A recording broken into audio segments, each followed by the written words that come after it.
से डरो, गलत काम करने से डरो, वरना तुम्हारी आंखें रहेंगी तुम्हारा सर्वनाश देखने के लिए। रावण की आंखें थीं रावण का सर्वनाश देखने के लिए। दुर्योधन डरता नहीं था जबकि अर्जुन डरते थे। दुर्योधन डरता तो भरी सभा में कपड़े क्यों उतरवाता द्रौपदी के। दुर्योधन नहीं डरता था। पर अर्जुन गए थे एक बार स्वर्ग, वहां एक अप्सरा आई थी। देखो जरा अर्जुन और दुर्योधन में क्या अंतर है, मैं दोनों की कथा सुनाऊं आपको। दुर्योधन को तो आप सब जानते हो कि भरी सभा में उसने द्रौपदी के कपड़े उतारवाए थे, हाँ या ना। द्रौपदी कौन लगती थी दुर्योधन की रिश्ते में, जल्दी बोलो। भाभी। और हमारे यहां भाभी को क्या माना जाता है, माँ। भाभी को हमारे यहां बोल ही जाता भाभी माँ।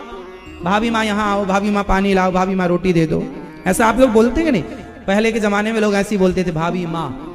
भाभी को माँ माना जाता है, भाभी माँ तुल्य होती है। तो दुर्योधन की भाभी है ना द्रौपदी, हाँ या ना, जोर से बोलो।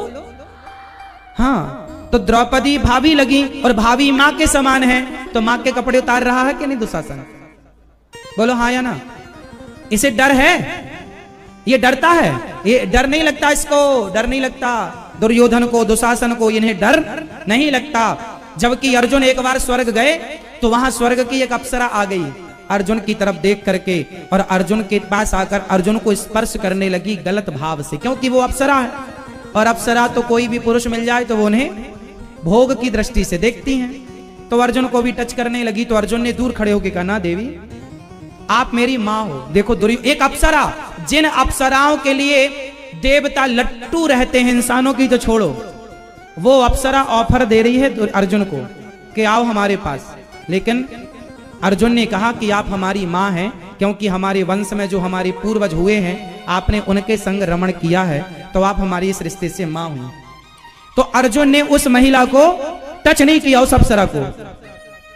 ऐसे अर्जुन जो डरते हैं ना, ये मेरी मां के समान है और मैं टच करूंगा, मुझे डर लग रहा है, पाप हो जाएगा, मुझे डर लग रहा है। अर्जुन डरते थे पाप से। अर्जुन जोर से, अर्जुन डरते थे जोर से, बोलो मेरी मां भैया।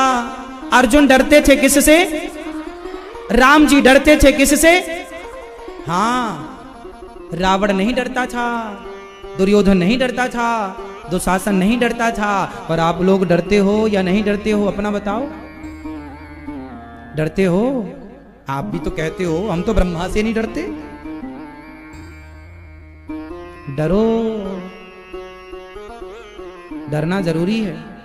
पाप से डरो, गलत काम से डरो, गलत बोलने से डरो, गलत व्यवहार से डरो। आज के जमाने में लोगों के अंदर डर ही तो नहीं रहा। उन्हें यह डर नहीं है कि हम, आजकल तो खुलेआम व्यक्ति मर्डर कर रहा है, मर्डर मार डालता है सुपारी लेकर, उसे डर ही तो नहीं है कि हम पाप के भागीदार बन जाएंगे। आजकल खुलेआम आप लोग मुर्गी को मार डालते हो, मछली को मार डालते हो। पहले का आदमी डरता था ना हमारे हाथ से चींटी ना मर जाए। पहले का आदमी यदि धोखे से गौ हत्या हो गई तो आदमी सारे तीर्थों में स्नान करता था कि भैया हमसे गौ हत्या हो गई है। और आजकल तो लोग गैया मार के खा जाते हैं, आजकल तो लोग गैया मार के खा जाते हैं। पहले के लोग डरते थे साहब। पहले के लोग अपने पिता से जवान लड़ाने से डरते थे। आजकल का बेटा तो पिता के गाल में 2-4 थप्पड़ जमाने को भी तैयार हो जाता कुछ बेटा, हाँ या ना। पहले की बहुएं डरती थीं कि हम कोई भी गलत काम नहीं करेंगे, सास ससुर की सेवा करेंगे क्योंकि ये धर्म है। आजकल की बहुओं को कोई डर नहीं है। सास जाए चूल्हे में, पति शादी हुई कि वो कहती हम तो अलग रहेंगे, आपके संग रखना है रखो, नहीं हम मायके चली तुम देखते रहियो, ये बुढ़िया की सेवा हमसे ना होगी। सब बहुएं ऐसी नहीं है, पर ऐसी भी हैं। हर बात हम सबके लिए नहीं कह रहे हैं, जो है उनके लिए हर बात कही जा रही है। आप सब लोग ना समझ लीजिएगा, पर समाज में जो सच्चाई है वो हम आपसे कह रहे हैं। तो आज से कौन कौन डरेंगे, कौन कौन डरेगा झूठ बोलने से? भिंड वाले भक्तों, भैया मैया, तो कोई ग्वालियर से आया तो वो भी हाथ उठाइए ना, वो कि महाराज जी आप तो भिंड वालों को ही बोल रहे हैं, बस हमें तो बोले ही नहीं, सबको बोल रहे हैं। तो बताओ किससे डरोगे भैया? पीले भैया किससे डरोगे? ये भैया बताओ दादाजी किससे डरोगे आप लोग? जोर से सरकार। झूठ से डरोगे, छल से डरोगे, निंदा से डरो, चुगली से डरो, पाप करने से डरो। मैया किससे डरोगी आप लोग? जोर से। मैया किससे डरेंगी? नहीं बोलोगी मेरी मां? किससे डरोगी बताओ? झूठ बोलने से डरोगी? तो आज से कितने लोग सच बोलेंगे? हाथ उठा के मुझे कन्फर्म करा दो भैया, फिर मैं आगे बढ़ूं। झूठ बोलना पाप है नदी किनारे। हाँ, अब डरना, डर जरूरी है ना, डर जरूरी। यदि बच्चे थोड़ा बहुत माँ बाप से डरते हैं तो वो बच्चे अच्छे रहेंगे। जिन बच्चों के अंदर कोई डर नहीं होता ना, वो बच्चे नालायक हो जाते हैं। इसलिए भय बिनु हो ही न प्रीत, ये शास्त्र वचन है। थोड़ा सा भय जरूरी है। ये व्यवस्था बनी क्यों है? आप लोगों को डर है कि भैया आगे जाएंगे तो कोई रोक देगा, यहीं बैठो चुपचाप कथा सुनो। थोड़ा सा डर है।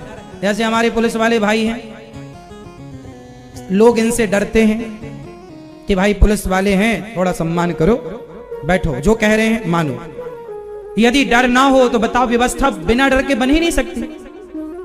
व्यवस्था कैसे बनती है? थोड़ा सा डर जरूरी है। पाप का, गलत कामों का डर। दुर्योधन को डर नहीं था, रावण को डर नहीं था, सूपनखा को कोई डर नहीं था। अच्छा सूपनखा, आप जानते हो सूपनखा को? मैया सूपनखा को जानती हो आप? क्यों, भिंड की थी क्या? नहीं, आपके पड़ोस में रहती है? नहीं। सूपनखा जानती हो किसकी बहन थी? रावण की बहन थी। सूपनखा रावण की बहिनी, रावण की बहन थी सूपनखा। उसे बिल्कुल डर नहीं था। वो चली जाए किसी के पास भी और जाके सीधा क्या बोले? मैं तुमसे प्यार करती हूं, I love you. Ram ji के पास गई और सीधा बोल दिया, तो सम पुरुष न मो सम नारी, यह संयोग विधि रचा विचारी। बहुत सुंदर हो, हमसे ब्याह कर लो। सीधा ऑफर रखती शादी का। जैसे आजकल कुछ लड़कियां अपनी शादी खुद तय कर लेती हैं, खुद पंडित जी अरेंज कर लेती हैं, खुद माला वाला ले आती है, खुद शादी करके बाद में मम्मी पापा को, माँ बाप को पता लगा छोरी ने शादी कर ली। ये सब सूपनखा की वंशज हैं। सूपनखा की वंशज हैं बिल्कुल। मन माना। सूपनखा क्या कहती है? हमसे विवाह कर लो। राम जी मना किए, नहीं करेंगे, जबरदस्ती कह रही है करेंगे। राम जी बोले अच्छा लक्ष्मण जी से बात कर लो तुम। चली लक्ष्मण जी के पास। और क्या कहती है? मेरा, राम जी ने कहा तू, तेरे शादी हो गई, तेरा विवाह हो गया? नहीं मैं कुंवारी हूं। अच्छा बताओ सूपनखा कुंवारी थी क्या? नहीं, शादी हो गई थी ना उसकी। किससे हुई थी? कहां हुई थी उसकी शादी? यहीं भिंड में हुई थी क्या? सूपनखा की शादी कहां हुई थी? सूपनखा की शादी विद्युत जिह्वा से हुई थी। सूपनखा के पति का नाम क्या है? विद्युत जिह्वा। सूपनखा के पति का नाम विद्युत जिह्वा। वो इतना बलवान था कि पूरी लंका को उठाकर अपने मुंह में रख लेता था। इतना बड़ा राक्षस था, इतना बड़ा बलवान था। एक दिन रावण को डर लगा कि कहीं जीजाजी पूरी ना खा जाएं, हमें भी ना समाप्त कर दें, तो रावण ने चुपके से जीजाजी को मार दिया।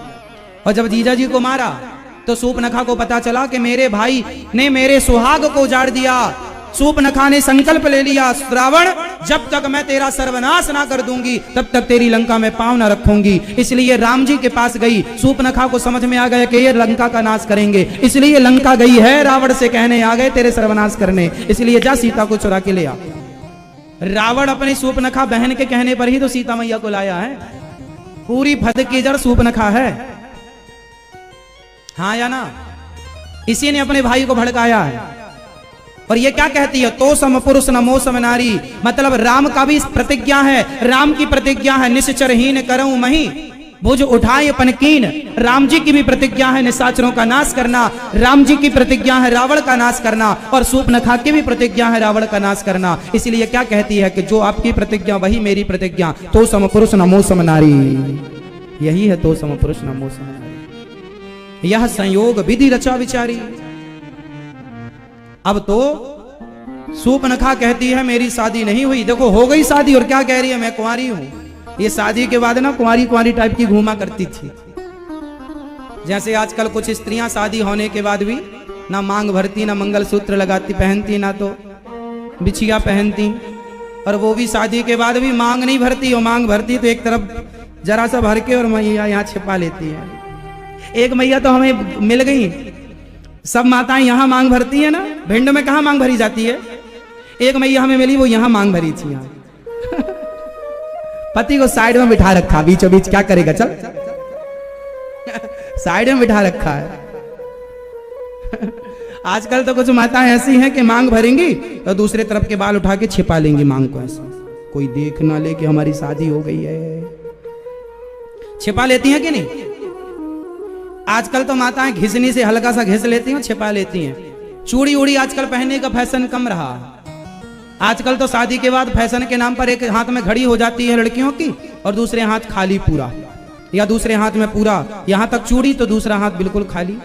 एक भी चूड़ी नहीं होती एक हाथ में, एक में तो पूरी होती है, एक खाली। ऐसा फैशन होता कि नहीं आप लोगों का। अब बताओ हाथ खाली किसका होता है। हाथ खाली का मतलब क्या है। कहते हैं कि दुश्मन की बेटी का भी हाथ खाली ना हो। हाथ खाली का मतलब होता है स्त्री का हाथ तब खाली होता है जब उसका पति मर जाता है। स्त्री का हाथ खाली का मतलब है कि पति की मृत्यु हो गई। और आजकल लोग फैशन में ही पति को मारे पड़ी है, फैशन में। ये सब कौन है। सूपनखा से मिलता जुलता है संस्कार इनका।